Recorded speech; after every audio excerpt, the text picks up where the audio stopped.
Völklingen was once the wealthiest city in Saarland. But the city's glory days of steel and coal production are long gone. Today, the old steel mill is a UNESCO World Heritage Site. And tourists are the only ones Peter Backus is leading through what was once the region's biggest employer. In the mid-60s, 17,000 people worked here in Völklingen, just in this factory alone. And so you can imagine how the surrounding region benefited from that and how lively it was around here. It was clearly Saarland's prime. Today, Völklingen is a symbol for the demise of Saarland's industry. Unemployment is high. The fact that a steel industry still exists at all is, according to Left Party politician Oscar Lafontaine, due to his efforts. I think the fact remains that the steel industry wouldn't exist in this form without my work. Many people still know that I secured $6.5 billion in debt relief. It was a success achieved when Oscar, as the people of Saarland affectionately call him, was still a social democrat.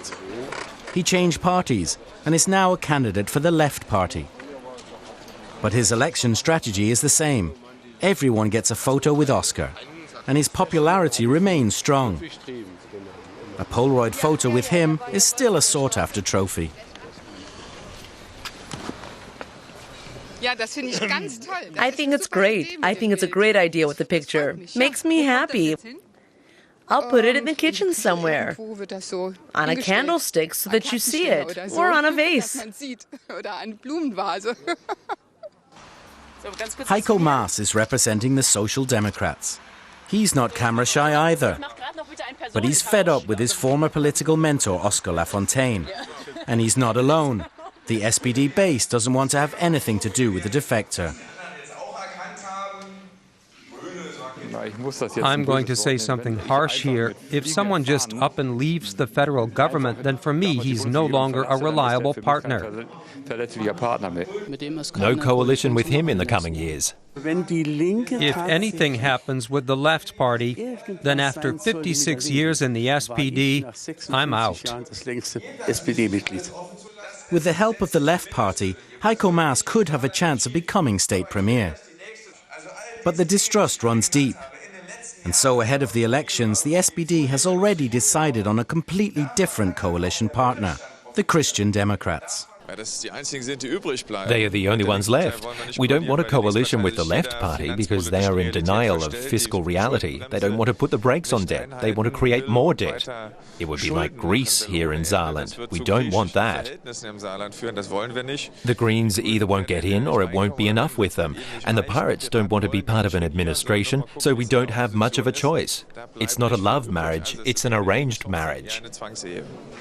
An arranged marriage with her, CDU State Premier Annegret Kramp-Karrenbauer. Polls predict that the Liberal Free Democrats won't make it into the state parliament. And so she too is stuck with the SPD. You have to discern what is necessary for the state in the next 5 years, and in many areas there is a big enough intersection, like with the issue of energy policy or infrastructure policy or industrial policy. The people of Saarland are proud of their scenic landscape, of their cultural monuments, and their cuisine. But all of that won't help the future state parliament much. The biggest problem facing the small state is a debt of 13 billion euros.